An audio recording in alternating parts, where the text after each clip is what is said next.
Les invito entonces a abrir sus Biblias en Job capítulo 31.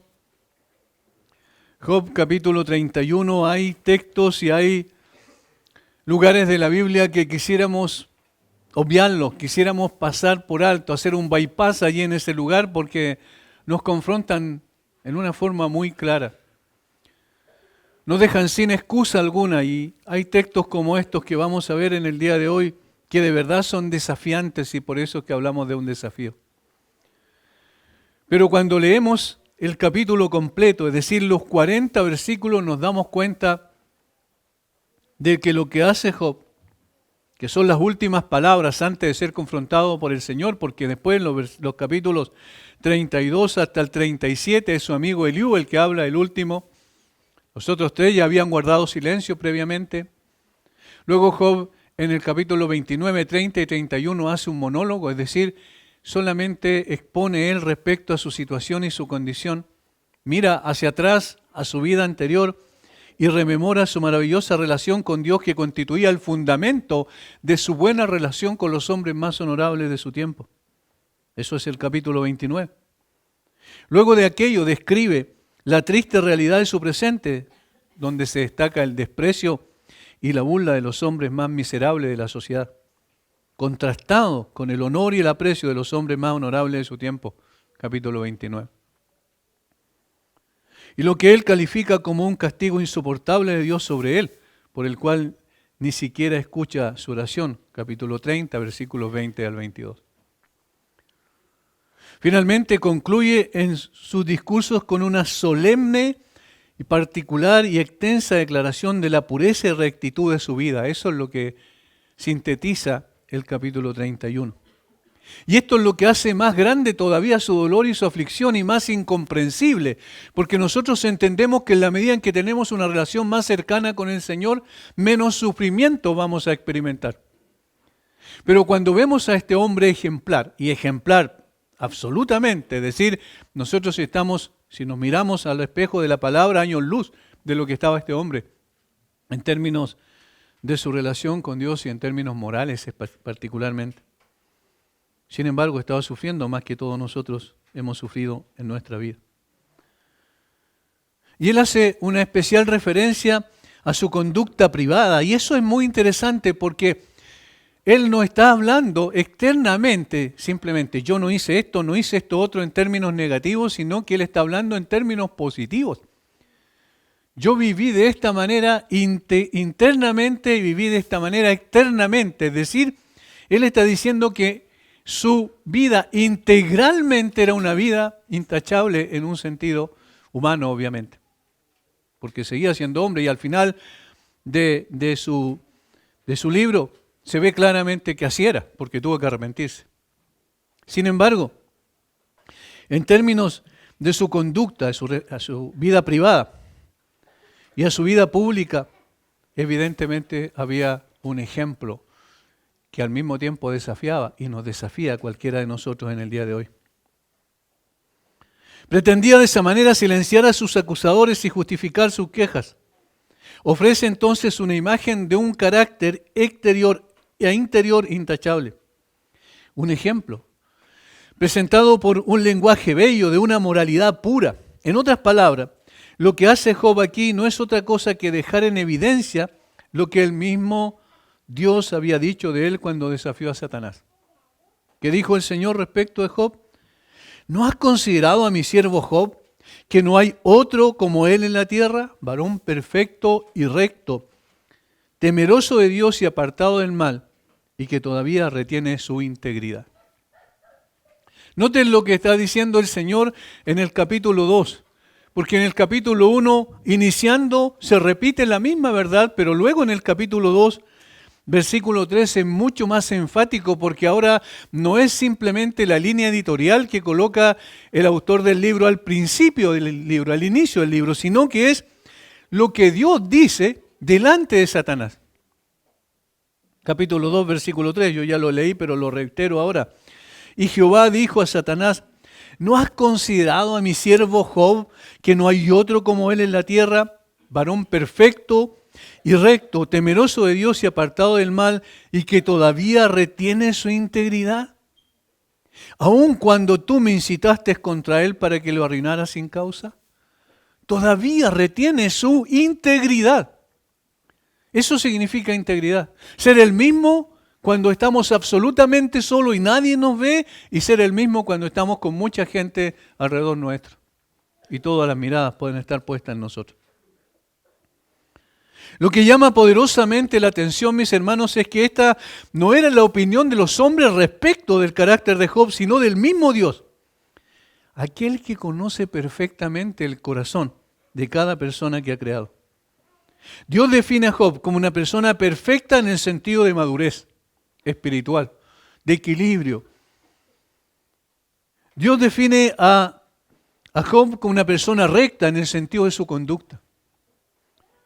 Dios define a Job como temeroso de Dios en el sentido de su relación con Dios.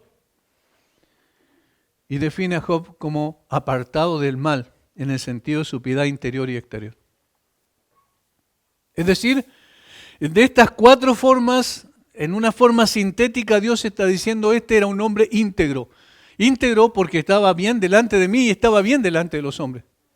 Porque su vida era una vida equilibrada absolutamente y su relación conmigo determinaba y definía su relación con las demás personas. De tal manera que lo que Dios va a decir de sí mismo en el capítulo 31, lo que Job va a decir de sí mismo en el capítulo 31, no es una exageración producto de la mente de un hombre egocéntrico que se alaba a sí mismo, sino de uno que era consciente que su relación con Dios y con los hombres era la de un hombre piadoso. Y por eso es que es desafiante esto.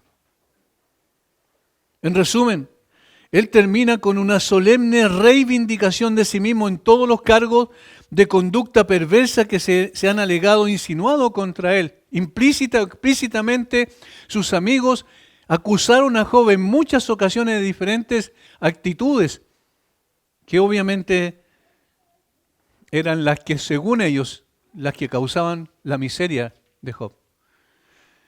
Producto del castigo de Dios por causa de sus pecados. Job aquí va a presentar su defensa. Quizás se pueda decir que él va más allá de eso, manteniendo generalmente su rectitud moral con respecto a todos los deberes principales de un hombre, primeramente con Dios y luego con su prójimo. Yo quiero leer algunos versículos para que ustedes puedan ver de este capítulo. No los vamos a leer todos porque son muchos, pero vamos a leer algunos que dejan en claro esto. Tenía una visión correcta de Dios, un conocimiento correcto de Dios, y esto le llevaba a tener entonces una relación adecuada con Dios, y tenía también un concepto correcto de los hombres, de sus semejantes, y le llevaba a tener una relación adecuada con ellos. Capítulo 4 al 6 del capítulo 31. Versículo 4 al 6 del capítulo 31, quiero decir. ¿No ve él mis caminos y cuenta todos mis pasos? Obviamente se refiere a Dios, el contexto.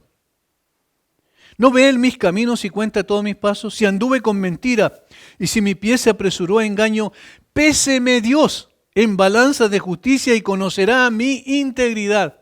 Miren lo que dice él. Es decir, busco en mi conciencia, en mi mente, en mis pensamientos, trato de poder interpretar adecuadamente mi vida, y la verdad es que puedo ser pesado en balanza, pero no por el hombre, sino por Dios. Y Él pese mi integridad. Versículos 24 al 28. Si puse en el oro mi esperanza y dije al oro, mi confianza eres tú, si me alegré de que mis riquezas se multiplicasen y de que mi mano hallase mucho, si he mirado al sol cuando resplandecía o a la luna cuando iba hermosa, y mi corazón se engañó en secreto y mi boca besó mi mano, esto también sería maldad juzgada porque habría negado a Dios soberano. Miren la visión que él tenía de Dios. Esto también sería maldad si yo me he engañado a mí mismo y he guardado dentro de mí algunas cosas que Dios conoce perfectamente. Sería intentar engañar a Dios.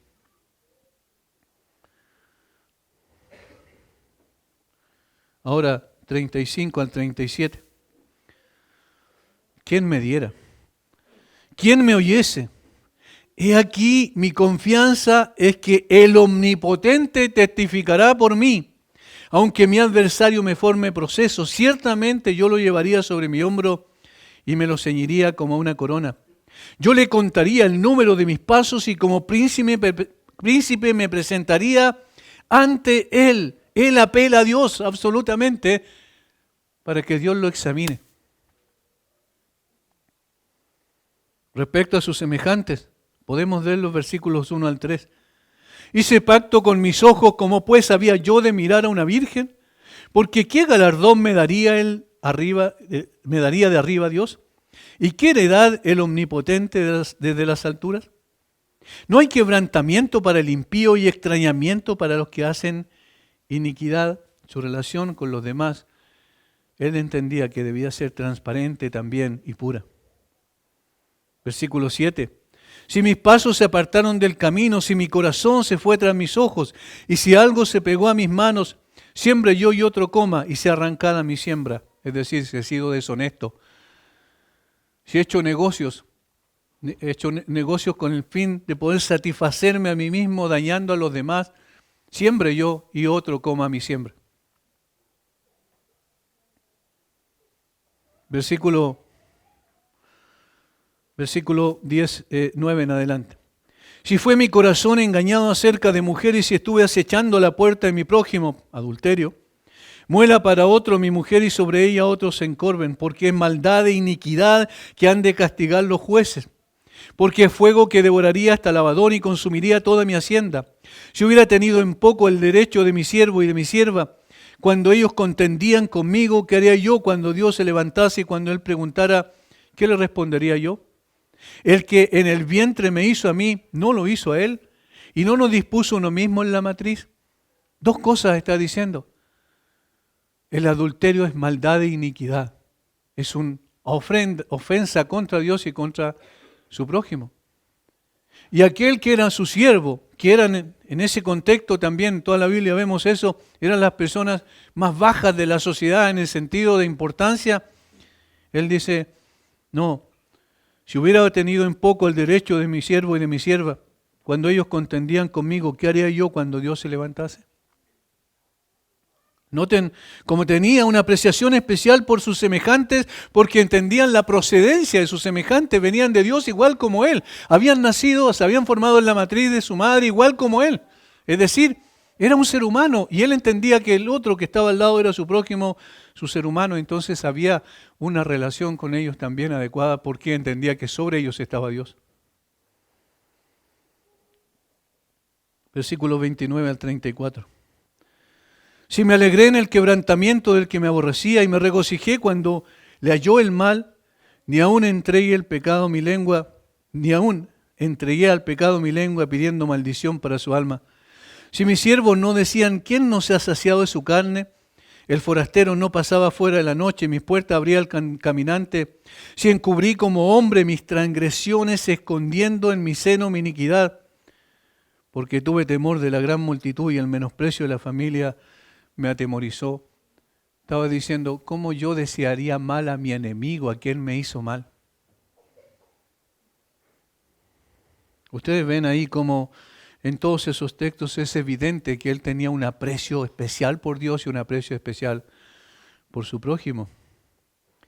Lo extraordinario de esto es que la ley del Sinaí, que se podía resumir en esas dos frases, las cuales la resumió el Señor después, amarás al Señor tu Dios con todo tu corazón, con toda tu mente, con toda tu fuerza, con toda tu alma y a tu prójimo como a ti mismo. Job la cumplía antes de que fuera escrita. Y ahí podemos ver cómo lo que dice Pablo en Romanos 2:15, la ley estaba escrita en el corazón, en el alma, en la conciencia de cada uno de nosotros, defendiéndonos nuestros razonamientos o acusándonos. Es decir, la ley del Sinaí ya había sido escrita en el corazón de cada hombre. Y Job amaba al Señor y amaba a su prójimo. En síntesis, él protesta que es inocente de pensamientos impuros, versículos 1 al 4, de apariencia falsa, versículos 5 al 8, de adulterio, versículos 9 al 12, de injusticia hacia los dependientes, versículos 13 al 15, de dureza hacia los pobres y necesitados, versículos 16 al 23, de codicia, versículos 24 y 25, de idolatría, versículos 26 al 28, de malevolencia, es decir, desear mal al enemigo, versículos 29 al 30, de la falta de hospitalidad, versículos 31 y 32, de ocultar sus transgresiones, versículos 33 y 34, y de injusticia como propietario, versículos 38 al 40. ¿Quién de nosotros puede decir eso? Cuando yo leía y estudiaba el texto, decía, ¿cómo yo podría decir eso? Hay una vida realmente íntegra en este hombre. Y por eso él, una y otra vez en el contexto de la discusión con sus amigos, antes del capítulo 29, en toda la discusión con sus amigos del capítulo 4 en adelante, lo que ocurre allí con Job es que él siempre está apelando a Dios. Él dice, yo quiero que Dios venga y juzgue esta situación. No voy a discutir con ustedes ya más, ya los argumentos se han presentado, yo quiero presentarme delante de Dios.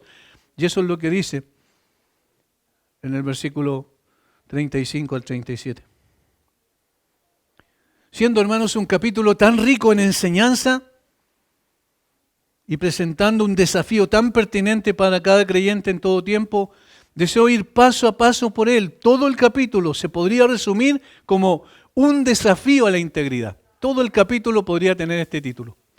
Un desafío a la integridad, es decir, nos confronta directamente con nuestra condición y nos hace un llamado ferviente a la integridad. Teniendo este título en cuenta, este día quiero llevarlos a abrir sus corazones para recibir igual como yo. Como dije, no hay diferencia entre ustedes y yo. Todos estamos en esta situación, en esta lucha, en esta batalla contra el pecado. Un desafío a la pureza. Basado en los primeros 4 versículos del capítulo 31. Dice así Job. Hice pacto con mis ojos. ¿Cómo pues había yo de mirar a una virgen? Porque ¿qué galardón me daría de arriba Dios y qué heredad el omnipotente de las alturas? ¿No hay quebrantamiento para el impío y extrañamiento para los que hacen iniquidad? ¿No ve Él mis caminos y cuenta todos mis pasos? A través de una serie de preguntas retóricas, es decir, que tienen una respuesta evidente, Job quiere dejar sentada su disposición a la pureza sexual. Podemos apreciar en estos versos, primero, una resolución a permanecer puro, segundo, una acción para permanecer puro y tercero, una motivación para permanecer puro. Estas 3 cosas al menos podemos ver allí en los primeros 4 versículos y como dije tiene tanto contenido importante y tanto desafío para nosotros porque muchas veces nosotros queremos, y me cuento, escuchar solamente las promesas de Dios y las cosas hermosas que Dios ha hecho con nosotros y todo eso es lo que llena nuestra vida y queremos todo el tiempo escuchar esto, pero un desafío como aquel que presenta un hombre íntegro, en el caso de Job, el caso de Daniel es otro caso también muy similar, nos desafía porque nos revela lo que hay en nuestro corazón, en contraste. Vamos a comenzar entonces con una resolución a permanecer puro. La primera frase del versículo 1, dice él, hice pacto con mis ojos. Yo quiero detenerme ahí. Hice pacto con mis ojos. Todos los versículos que aparecen aquí apuntan al corazón. Job sabía que el pecado no era algo externo que tenía que ver meramente con una conducta. Nosotros siempre asociamos el pecado como conductual, pero no examinamos la raíz misma, que la raíz es el corazón. Job sabía que el pecado no era algo externo. Él sabía que el pecado nacía en el corazón. Este hombre de Dios había entendido correctamente que el corazón del problema del pecado era el mismo corazón. Y por eso es que es tan difícil tratar con esto. Y por eso es que es tan fácil tratar con la conducta meramente. ¿Saben quiénes hacían eso? Los fariseos. Trataban solamente con la conducta externa y decían, bueno, nosotros no hemos adulterado, nosotros no hemos cometido homicidio, nosotros no hemos cometido ninguna blasfemia, nosotros vivimos de esa manera porque cumplimos la ley de Dios y la ley de Dios es nuestro estándar de vida. Pero ellos enfatizaban lo externo solamente. Pero Job aquí se está adelantando por mucho a lo que pensaban los fariseos y ya su conducta estaba mostrando y su actitud estaba mostrando que él entendía que había un terreno en el cual debía librar esa batalla y ese era el corazón. Siendo un problema tan difícil entonces y difícil de tratar con él, lo primero que Job hizo fue hacer un pacto con sus ojos. Esta frase debiese quedar grabada en nuestro corazón. Hice un pacto con mis ojos. Es decir, tomé una resolución absoluta, determinante, definitiva. La resolución de luchar directamente con la raíz del problema, ¿se dan cuenta? Él no dice, yo hice un pacto con mi conducta. No, hice un pacto con mis ojos. Tal era su sentido de la importancia de la pureza y del peligro al que estaba expuesto el hombre, que Job había resuelto solemnemente no pensar con iniquidad en su mente y en su corazón. La palabra pacto en el original es berit, en el hebreo, y significa literalmente cortar. En referencia a que un pacto se hacía cortando por la mitad uno o varios animales y pasando por en medio de las partes aquellos que establecían el pacto. Eso lo tenemos en Génesis 15, versículos 17 y 18, donde el Señor le dice a Abraham que parta animales, diferentes animales, y haga un camino entre ellos, entre las partes de los animales. Y luego tenía que pasar por ahí Abraham, que era uno que establecía, digamos que tenía relación con el pacto, que se comprometía con Dios y Dios. Pero en este caso Dios hizo dormir a Abraham y solamente él pasó por el medio, porque el pacto de Dios es incondicional con el hombre. Pero ¿qué es lo que implica entonces pacto aquí? Hice un pacto con mis ojos. Estaba diciendo, en otras palabras, que él resolvió, y lo hace poéticamente aquí, resolvió solemnemente cortar con cualquier indicio o insinuación de pecado, particularmente sexual ahí en el contexto. Cortar de raíz cualquier indicio de pecado, insinuación de pecado. Yo resuelvo solemnemente, estaba diciendo, cumplir con este pacto que yo mismo me he propuesto. El pacto es de una naturaleza sagrada y vinculante, y la fuerza de su resolución fue tan grande como si hubiera hecho un pacto solemne. Por el lenguaje aquí utilizado, entonces, tenemos que Job está declarando que había resuelto de la manera más solemne posible, que no permitiría que sus ojos o pensamientos lo pusieran en peligro al contemplar incorrectamente a una mujer. Hermanos, ¿por qué decía yo que eso nos confronta? Porque nosotros conocemos nuestro corazón. Y conocemos nuestro corazón y nuestra propensión precisamente a eso. Y una de las cosas que yo nunca entendí es el hecho de decir, bueno, voy a luchar con esto, pero mientras no haga algo, no hay problema. Pero Job dice, no. No, porque tú puedes cortar el pecado sobre la raíz y va a volver a crecer nuevamente. Necesitas cortarlo en su raíz misma. ¿Y cuál es la raíz misma? Obviamente el corazón, porque todo entra por los ojos y por los ojos, ¿cierto?, se analizan en la mente y luego se conciben en el corazón. Es decir, hay un proceso terrible porque es el proceso de la maldad. Yo miro y miro con intención. Y Job está diciendo, no, yo hice un pacto. Precisamente para cortar con el pecado en su misma raíz. Job sabía que sus ojos eran la entrada a su alma, por lo que quiero decir, cuidaría especialmente de ellos. De hecho, la historia bíblica describe que el pecado entró al huerto de Edén precisamente a través de los ojos. en este caso de Eva.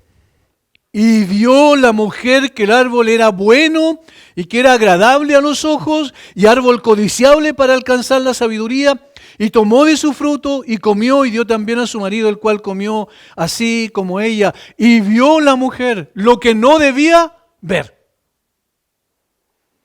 Porque el Señor le dijo, de todo árbol del huerto podrás comer, pero del árbol que está en el centro del huerto, del árbol de la ciencia y del bien y del mal, no comerás de él, porque el día que de él comieres ciertamente morirás. Dios le estaba prohibiendo tajantemente y literalmente no mirar siquiera ese árbol.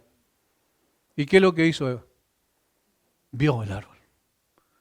Pero ese ver es contemplar, es mucho más que una mirada así superficial. Es una mirada que tenía una intencionalidad. ¿Cómo podemos saber?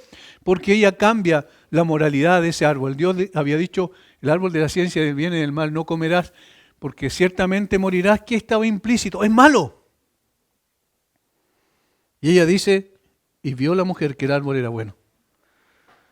Y que era agradable a los ojos. ¿Ven la intencionalidad? Atractivo. Y árbol codiciable para alcanzar la sabiduría. Cambió no solo la moralidad, sino también la intencionalidad de su corazón. Ya estaba corrompido por el pecado, porque había sido engañada por Satanás. Y ahora entonces ella no solo tomó y comió, sino que también dio a su marido para que él también comiera. Y sabemos el desastre que produjo eso en la humanidad en lo sucesivo. ¿Cómo comenzó? Con una mirada. Por eso Job dice, hice pacto con mis ojos. En la historia sucesiva vemos que este patrón se reiteró en varias ocasiones. Ejemplo, la esposa de Lot. Ya había sido sacada por los ángeles junto a su marido y a sus hijos e hijas. Había sido sacado, a sus hijas y yerno quiero decir, sacado de Sodoma y Gomorra. Y cuando fue destruido Sodoma y Gomorra, ella miró atrás, dice la Biblia. Y miró atrás, ¿con qué intención? Para anhelar en su corazón el lugar del cual salió. ¿Qué hicieron los israelitas en el desierto? Cuando dijeron, ya estamos cansados de este maná, y nosotros en Egipto comíamos de todo, puerros, cebollas, carne. ¿Qué es lo que estaban haciendo? ¿Qué estaban diciendo con eso? Estaban mirando hacia atrás, hacia el lugar de la esclavitud de la cual habían sido sacados. Y estaban añorando esos tiempos de esclavitud. Absurdo. Pero eso es lo que hace cuando contemplamos algo con un anhelo en nuestro corazón. Acán, en la única batalla que perdió Josué en la conquista de Canaán, capítulo 7, versículo 21. Pues vi entre los despojos un manto babilónico muy bueno. Vi un manto babilónico muy bueno. Miren el camino de Eva, está allí igual. Y 200 ciclos de plata y un lingote de oro de peso 50 ciclos, lo cual codicié. Tercer paso. Y tomé. Cuarto paso. Pero ya el hecho de que lo vio y lo anheló, ya estaba el pecado presente. Pero no lo cortó en la raíz. Por lo cual entonces entendemos que la sabiduría de la resolución de Job no puede ser cuestionada. Es precisamente lo que tenemos que hacer. Según un proverbio del Talmud, la procuradora del pecado le llama al ojo. Por ejemplo, lo hizo con Judá, Génesis 38:15, cuando tomó a su nuera y pecó con el Señor. La vio primeramente. Sansón, Jueces capítulo 16, versículo 1, vio a una mujer ramera y se llegó a ella. David en 2 Samuel 11:2, quizás el más icónico y más conocido. Historia triste y terrible que llevó a David al adulterio y al asesinato. Todo comenzó con una mirada. Pocas cosas son más peligrosas para un creyente que la contemplación demasiado ardiente de la belleza femenina, a lo cual es propenso a inflamar el corazón con pasiones ilegales. ¿Dónde hay que batallar? ¿Dónde hay que luchar? ¿Dónde está el campo de batalla en ese sentido? En el corazón, ¿se dan cuenta? El problema de raíz está en nuestro corazón. Proverbios 6:25 dice, no codicies su hermosura en tu corazón, ni ella te prenda en sus ojos. La oración del salmista hebreo, Salmo 119:37, aparta mis ojos que vean la vanidad. Y la advertencia de nuestro bendito Redentor, Mateo 8:9, si tu ojo te es ocasión de caer, sácalo y échalo de ti. Mejor te es entrar con un solo ojo en la vida que teniendo dos ojos ser echado en el infierno. Si tu ojo es ocasión de caer. ¿Por qué? ¿Por qué le dice si tu ojo es ocasión de caer? Obviamente el Señor no está hablando de mutilarnos, obviamente que no, sino que metafóricamente está apuntando el objeto por el cual entra precisamente lo que anhelamos, y nuestro corazón transforma eso en pecado inmediatamente. Por tanto, Job nos está dando una gran lección para combatir la propensión de pecar con nuestros ojos, es decir, de tratar con el pecado en su misma raíz. Es necesaria una resolución solemne y absoluta, un llamado a hacer un pacto con nuestros ojos. Ahora alguien va a decir, pero yo no voy a hacer eso porque yo voy a caer. Porque me es imposible eso. ¿Saben? Una de las cosas que me llamó la atención de pensar y reflexionar un poco, Job era un hombre como ustedes y como yo, como todos los hombres. Pero había algo en su vida que era totalmente distinto. Y era el hecho que él no dijo, no voy a hacer eso, porque después voy a caer. Y yo no quiero ofender al Señor. El no hacerlo, ya estás ofendiendo al Señor. Yo no quiero hacer compromisos porque después no los voy a cumplir. No, así no se puede tener una relación con Dios. ¿Se imaginan que el Señor Jesucristo hubiese dicho, ya Padre, yo voy y voy a salvar a los hombres, y entonces en el huerto de Getsemaní hubiese dicho, no, quita de mí esa copa, yo no la voy a tomar? Había hecho la resolución de sí obedecer al Padre, había hecho la resolución de venir a buscar y salvar lo que se había perdido. Había hecho la resolución de hacer la voluntad del Padre en todas las cosas, y entonces en ese momento más álgido de su vida, y él hubiese dicho, ¿sabe qué, Padre? No lo voy a hacer. Obviamente eso no tiene sentido. Hermanos, en la medida en que más uno va avanzando en años, se va dando cuenta de eso. Yo no puedo vivir como he vivido todo mi cristianismo. Tiene que haber un punto de inflexión donde yo digo, se acabó esto. Voy a luchar de frente con el pecado. Y el pecado sé que no es meramente la conducta, sino que nace en mi corazón pecaminoso a través de mis ojos. En este caso está diciendo Job, por lo tanto voy a cortar de raíz ahí el problema. ¿Va a tener luchas en el proceso? ¿Batallas ganadas y batallas perdidas? Por supuesto que sí. Pero hay una resolución que permanece.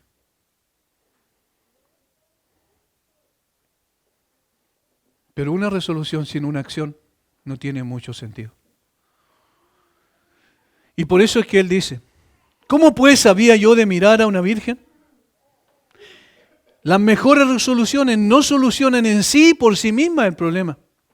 La resolución es la determinación del corazón de inhibir cualquier acción que atente contra la necesidad de ser puro. Pero es necesario que dicha resolución le siga una acción consecuente. Es decir, una actitud consecuente. Esto está implicado en la primera pregunta retórica de Job. ¿Cómo pues había yo de mirar a una virgen? ¿Qué es lo que estaba diciendo él? Yo no la voy a mirar. No en el sentido de no poder verla, sino en el sentido de maquinar en su corazón. De hecho, la palabra mirar en el original viene de una raíz primaria que significa separar mentalmente, distinguir, prestar atención, de ahí considerar. Es decir, de poder evaluar. No solo una mirada, sino que la mirada que hace una distinción.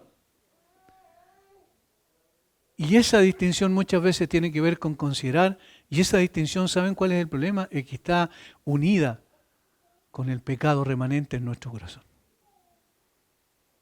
Entonces yo no voy a colocar mi mirada ahí y voy a permanecer mirando, porque ese es el problema. Debo luchar con eso. Es evidente que la implicación es negativa moralmente, es decir, mirar con el sentido de ir más allá de una simple mirada. Mirar para codiciar se implica en la acción de Job. ¿Recuerdan lo que vimos en el caso de Eva y de Acán? Ambos miraron para codiciar. Y se implica también en la situación de David. Vio a una mujer que se estaba bañando y la codició y la tomó. Positivamente está diciendo, es imposible que yo ponga mis ojos en una virgen para codiciarla. Eso es lo que está diciendo en el versículo 1, la segunda cláusula. Hermanos, el problema no es el mundo pecaminoso en sí mismo para el creyente, el problema es el propio corazón del creyente. Tenemos una propensión natural. Y no se va cuando hemos sido redimidos, no se va completamente. Lógicamente ya no tenemos una intención permanente al pecado, porque eso significaría que el pecado gobierna sobre nosotros, pero el apóstol Pablo dice en Romanos 6 que el pecado no se enseñorea de nosotros. Sin embargo, hay una tendencia. Job estaba dispuesto entonces no solo a poner en su corazón la resolución de permanecer puro, sino también ejecutar todas las acciones que le pudieran llevar al crimen de seducción. Voy a eliminar todas esas cosas. O a la corrupción real de la inocencia virginal, la cual incluía la contemplación de un deseo lascivo en relación con una mujer soltera. Era una impiedad que Job consideraba con aborrecimiento e indignación. ¿Qué es lo que decimos siempre? Cuando uno nace de nuevo, comienza a amar la santidad y a odiar el pecado. ¿Por qué? Porque Dios odia el pecado y Dios es santo. Amamos a Dios porque Él es santo y entonces amamos la santidad y odiamos el pecado porque Dios es santo y repele el pecado. Eso decimos. Bueno, Job estaba haciendo eso. Para él era una impiedad esta actitud y Job consideraba con aborrecimiento e indignación esta situación. La moral de Job en este punto, como también en algunos otros, es una anticipación notable del sermón del monte que prohíbe la mirada imprudente, la imaginación inmunda, el deseo impuro, así como el acto lascivo e incontinente, Mateo 5:28. Todo esto está implícito allí. Los fariseos decían, nosotros nunca hemos adulterado. Y el Señor le dice, miraste a una mujer y la codiciaste en tu corazón, ya adulteraste con ella. ¿Se dan cuenta? Más de 2000 años de distancia había entre Job y el Señor Jesucristo en términos de tiempo, pero obviamente Job ya tenía impreso en su corazón esta ley de Dios. Conocía al Señor tan de cerca que él entendía que había un problema básico en su corazón y debía luchar con él. No solo dice que no había pensado de esa manera, sino que era moralmente imposible que lo hubiera hecho. Cualquier acusación de este tipo, cualquier sospecha de ello, la rechazaría con indignación. Su propósito de llevar una vida pura y de mantener un corazón puro había estado tan establecido que era imposible que pudiera haber ofendido a ese respecto.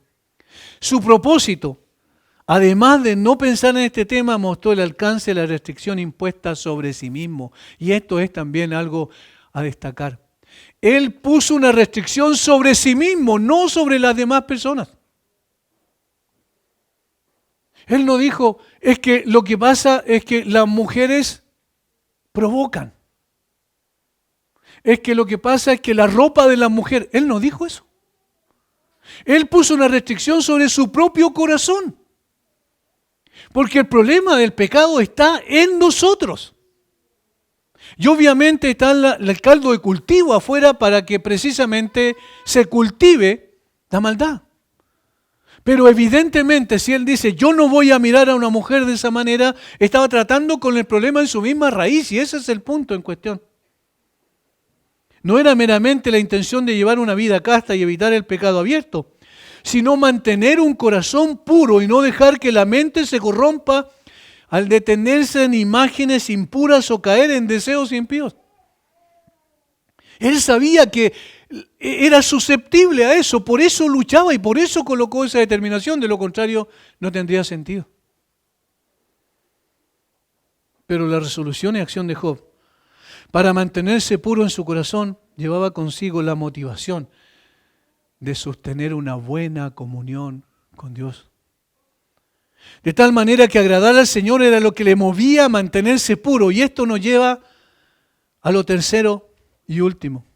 Versículo 3 y 4, 2 al 4. Porque ¿qué galardón me daría el de arriba Dios? ¿Y qué heredad del omnipotente de las alturas? ¿No hay quebrantamiento para el impío y extrañamiento para los que hacen iniquidad? ¿No ve Él mis caminos y cuenta todos mis pasos? Noten la motivación que había. El versículo 2 está claro. Porque ¿qué galardón me daría de arriba Dios? ¿Y qué heredad del omnipotente de las alturas? Él quería agradar a Dios por sobre todas las cosas. Y esto debe ser, y esto es lo tercero, la motivación que lo impulsó a la pureza. La motivación que impulsa la pureza. La motivación no tiene que ver solamente con el hecho de mantener un corazón puro, sino que el corazón puro está así o quiere llegar a ese estándar para poder agradar a su Dios, para que el Señor se sienta agradado con él. ¿Qué porción o recompensa debería esperar de Dios que reina en las alturas si no hubiera hecho semejante pacto con mis ojos? ¿Y si hubiera dado rienda suelta a mis pensamientos pecaminosos y sin sentido? ¿Qué porción tendría de Dios? Hay tres implicaciones aquí. La primera, que yo ya he mencionado, está en el versículo 2. Yo quiero ser agradable delante de los ojos de mi Dios. Eso es lo que más me motiva. No estaba pensando en los hombres en primer lugar. No estaba pensando en sí mismo en primer lugar. Estaba pensando en Dios. ¿Por qué? Porque hay una implicancia lógica aquí. Dios es santo y él sabía eso. Y si Dios es santo, entonces la única manera de agradar a Dios es poder también procurar ser santo. ¿Recuerden que el apóstol Pedro en su primera carta dice eso después? Sé santo porque yo soy santo. Hay un desafío y este desafío, hermanos, lo conocemos de memoria, pero nos cuesta, ¿verdad?, aplicarlo. Y el desafío debe empezar con un acto de esta naturaleza, una resolución absoluta en el corazón. Debe continuar con una acción entonces en el corazón. Si yo sé que mis ojos son los que van a entrar a mi alma, cosas que no son correctas, que van a ser maquinadas en mi corazón, yo voy a estar ofendiendo al santo. Eso es lo primero. Por eso dice, ¿qué galardón me daría de arriba Dios y qué heredad del omnipotente de las alturas? ¿Cómo estaría agradado Dios conmigo? ¿Se agradaría de mí de esa manera si yo estuviera maquinando eso en mi corazón? El deseo superior de Job de agradar a Dios es su motivación principal y que Dios se agrade con él. Sus pensamientos más elevados estaban en su Señor. Él entendía que su motivación superior, bajo la cual debía estar sometida toda otra motivación, era mantener una comunión correcta con Dios. Porque de lo contrario sería moralismo, ¿sabían ustedes? De lo contrario sería mero moralismo. No voy a hacer esto, voy a ser una buena persona. No, esa no era la motivación principal. La motivación principal era agradar a aquel que es santo y entonces yo voy a procurar vivir en santidad. Eso es lo que estaba diciendo. Y obviamente los deseos impuros eran un obstáculo que no le permitía disfrutar de la comunión con el santo. Ahora, hay dos cosas más, dos motivaciones más que tenían que ver con Dios. Versículo 3. No hay quebrantamiento para el impío y extrañamiento para los que hacen iniquidad. Quebrantamiento, extrañamiento, habla de sufrimiento por causa del juicio. Es decir, Dios me va a juzgar porque Él es santo, entonces me juzgará. Que Dios no da por inocente al culpable, estaba en la mente y el corazón de Job. Job sabía que Dios juzgaría tarde o temprano su pecado. Y esa es una de las cosas que se nos olvida a nosotros. Nosotros somos propensos a olvidar que Dios es justo. Nosotros sabemos que Dios es santo, sabemos que Dios es justo, pero lo olvidamos normalmente cuando se trata del pecado. Por tanto, Job sabía que si Dios no da por inocente al culpable y que castigaría al impuro, Job dice que era muy consciente de que la destrucción alcanzaría a los malvados y que si hubiera dado indulgencia a los deseos impuros, no podía haber esperado otra cosa que el juicio de Dios sobre él. Bien sabiendo esto, dice, se había guardado de la manera más cuidadosa del pecado y había trabajado con la mayor asiduidad para mantener puros sus ojos y su corazón, es decir, con la mayor determinación. Notemos una cosa importante en la reflexión de Job. No fue el miedo al hombre, ni el temor a las consecuencias temporales, ni el respeto por el orden público y el bienestar, ni siquiera el respeto puro y majestuoso en sí mismo, lo que lo hizo y lo mantuvo puro. No. Era la convicción tranquila, clara y deliberada de que tal maldad no podía escapar del justo juicio de Dios. Eso era lo que lo mantenía. Y por eso recuerden una de las características que Dios reconoció en Job, temeroso de Dios. Porque es temeroso de Dios el que se aparta del mal, y se aparta del mal porque teme a Dios. Eso es lo que estaba en su esencia misma. Para Job no era un juego ceremonial. De hecho, en ese tiempo ni siquiera habían tantas ceremonias probablemente como las que después se establecieron, entendiendo que las ceremonias que se establecieron en la ley tenían como objeto mostrar a Cristo y la necesidad de Él. Por tanto, eran adecuadas. Sin embargo, Job está pensando en su relación con Dios. Él sabía que Dios, quiero decir, juzgaría rectamente, tarde o temprano. Si entraba en ese curso de impiedad, se vería abrumado por algún extraño, sorprendente, intolerable calamidad que vendría de la mano de Dios. Eso es lo que sabía y eso nunca hemos de olvidar. Dios es santo y no puede pasar por alto el pecado, tampoco el de sus hijos. Él no pasa por alto el pecado. Claro, Cristo murió por todos nuestros pecados, absolutamente cierto. No vamos a ser condenados por esos pecados, absolutamente cierto, porque Cristo pagó por todos ellos. Pero también es cierto que el pecado trae consecuencias.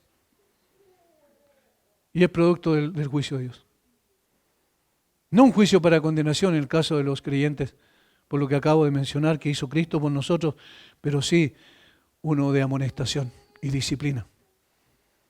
Yo le llamo disciplina correctiva. ¿Recuerdan lo que pasó con David? Cuando Natán lo confrontó. Y David se arrepintió y entonces Natán le dijo, Dios ya te perdonó. Ya perdonó tu pecado, le dijo. Pero nunca se apartará de tu casa la espada. Nunca se apartará de tu casa la espada. Y eso fue lo que ocurrió. Por tanto, no se puede jugar con el pecado, es lo que nos está diciendo Job aquí. Yo no juego con el pecado. Y he determinado no hacerlo. No lo voy a acariciar porque es detestable delante de los ojos de Dios. Y como yo quiero agradar a Dios, eso que yo haga de pecar voy a desagradar a Dios. Como yo no quiero recibir el castigo disciplinario de Dios sobre mí porque Dios va a juzgar también mi pecado, yo voy a cortarlo en la raíz misma. Y la tercera motivación era que la resolución y acción de Job para mantenerse puro era la omnisciencia de Dios. Versículo 3. No hay quebrantamiento para el impío y extrañamiento para los que hacen iniquidad. Versículo 4. ¿No ve Él mis caminos y cuenta todos mis pasos? Hay un juego de palabras interesante. Al principio dice, hice pacto con mis ojos para no ver o no mirar. Versículo 4. ¿No ve Él mis caminos? Ahora respecto a Dios. Dios está viendo mis caminos todo el tiempo, está diciendo Job. Y así como yo quiero agradar a Dios, porque Él es bueno conmigo y ha sido extraordinariamente bueno, así como yo quiero evitar el pecado para no ser juzgado por Dios, yo también no quiero aparecer en forma absurda, tratando de engañar a Dios. El hecho de que Dios conocía profundamente el corazón de este hombre lo llevaba a Job a saber que podría ser posible, que podría ser imposible evitar el hecho de que Dios conozca todo lo que hay en su alma. No podía evadir al que contemplaba todos sus caminos y contaba todos sus pasos, versículo 4. ¿No ve él mis caminos y cuenta todos mis pasos? El minucioso y universal conocimiento de Dios de los asuntos mundanos y en particular de todo lo que entra en la complicada textura de una vida humana se afirma enfáticamente en las Escrituras. Hermanos, yo muchas veces he dicho esto, y ustedes también seguramente. No se engañen, Dios no puede ser burlado. Y saben, esa es una de las cosas, de las luchas grandes que uno tiene en su corazón. No sé si les pasa lo mismo, pero Señor, yo sé que tú no puedes ser burlado. ¿Por qué te quiero engañar?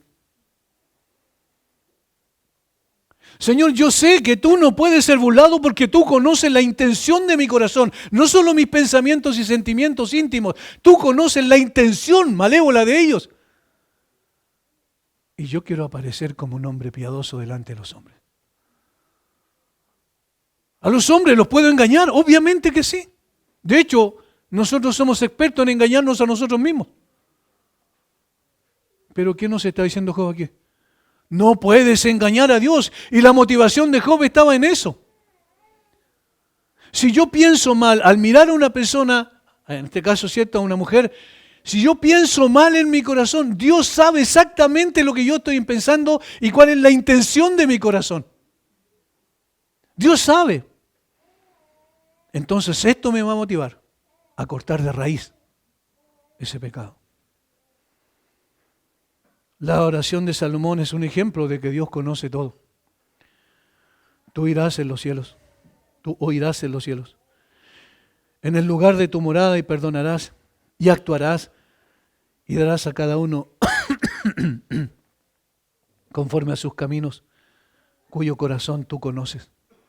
Cuyo corazón tú conoces, porque solo tú conoces el corazón de todos los hijos de los hombres. Primera de Reyes 8:39 en el contexto de la oración de consagración del templo. En la consideración de David, Jehová está en su santo templo, Jehová tiene en el cielo su trono, sus ojos ven, sus párpados examinan a los hijos de los hombres. El propio David en el Salmo 139, 1 al 4, tan conocido: oh Jehová, tú me has examinado y conocido, tú has conocido mi sentarme y mi levantarme, has entendido desde lejos mis pensamientos, has escudriñado mi andar y mi reposo y todos mis caminos te son conocidos. Pues aún no está la palabra en mi lengua y aquí, oh Jehová, tú la sabes toda y también obviamente se implica la intención de mi corazón. Y hermanos, no sé si ustedes se han avergonzado, pero yo sí, muchas veces de la intención de mi corazón. Aún en momentos de estar orando al Señor, en esa intimidad tan especial, en esa intimidad tan linda, tan hermosa, de acudir a Dios en oración y de pronto pensamientos vienen a mi mente que no deben estar. Por eso la resolución, la importancia de la resolución. Por eso la importancia de la acción. Nada que me lleve a pensar mal voy a mirar. No ve Él mis caminos y cuenta mis pasos. Esto significa que Dios fue testigo de todo lo que hizo, sus pensamientos, palabras y hechos, y que lo castigaría si hubiera dado indulgencia a sentimientos, pensamientos inapropiados. O que dado que Dios vio todos sus pensamientos, podía apelar con valentía ante Él como testigo de su inocencia en este asunto y como prueba de que su vida y su corazón eran puros. Miren, la integridad de este hombre era tan alta que él examinaba su corazón y hasta ese momento no había visto nada impuro. Hasta que Dios lo confrontó. Pero no obstante, estos pasos son también para nosotros, hermanos, un desafío, ¿no es verdad? Es un desafío. El cristianismo tiene que ver con esto. tiene que ver con ser desafiado. Tiene que ver con que el Señor exponga y diga, mira tu corazón, no te estoy diciendo, mira tu conducta, mira tu corazón, porque allí está el problema fundamental. Mira tu alma, mira cuánto me has ofendido. Sí, los hombres te tienen a lo mejor por ahí arriba, pero los hombres no saben lo que yo sé. Mira tu corazón, mira la miseria de tu corazón, mira cuán lejos estás de agradarme a mí, cuán lejos estás de vivir una vida en santidad, de pureza. Pero no te quedes ahí, toma una resolución. Y toma una acción consecuente con la resolución. Y nunca olvides esto. Yo soy bueno y he sido bueno contigo. Busca agradarme a mí. Yo soy santo y justo. Cuidado, porque mi disciplina correctiva va a estar sobre ti. Y no te olvides tampoco de que yo soy omnisciente y conozco perfectamente todo tu corazón. Desde el momento en que naciste, conozco tu alma. De una forma transparente. Hermanos, en conclusión y aplicación, Job nos enseña en el testimonio de su propia vida que el pecado es más profundo de lo que nosotros imaginamos. Segundo, que por tanto debe ser enfrentado en la misma raíz del cual procede el corazón, los íntimos pensamientos. Tercero, que es necesario ser determinante y estricto en la anulación de cualquier pecado que atente contra la santidad de Dios. Cuarto, que por el hecho de que Dios es santo, no dará por inocente al culpable. En el caso de un creyente, aunque el pecado será perdonado, siempre traerá tristes consecuencias como resultado de la justicia de Dios. Quinto, que nada podemos esconder delante de Dios por cuanto Él examina hasta lo más profundo de nuestros pensamientos e intenciones del corazón. Finalmente, que cada uno de los creyentes debemos ser desafiados a una santidad más integral, que empieza en el corazón y se manifiesta en la conducta. Hermanos, este no es un mensaje para ustedes en primer lugar, es un mensaje para mí en primer lugar. No hay mucha diferencia. No hay diferencia entre ustedes y yo o cualquier pastor. También nosotros debemos tomar resoluciones y pedir perdón, porque muchas veces hemos vivido como si estamos fuera del alcance de la justicia de Dios. Todos estamos en esta batalla. Démosla a través de los pasos que dio Job. Es una buena forma de empezar a luchar con la raíz misma del pecado. Padre, agradecemos tu bondad, tu misericordia. Dejaste, Señor, este libro, no solo para que pudiésemos entender que el sufrimiento es parte de nuestro peregrinaje en esta tierra, sino que dejaste, Señor, este testimonio vívido de un hombre piadoso para que pudiésemos entender que ese es el estándar al cual debemos apuntar. Obviamente, Job no era un hombre impecable completamente. Solo hay un hombre impecable. Sin embargo, es verdad que había una moralidad muy alta en este hombre y la dejaste no para que lo admirásemos a él, sino para que quisiéramos vivir de tal manera que tú seas honrado, glorificado y exaltado. Y eso no empieza en la conducta, sino en el corazón. Señor, danos fuerza para hacer resoluciones de esta naturaleza y para sacar la vista de aquello que nos puede desviar del camino. Bendice a mis hermanos en el nombre de Jesús. Amén.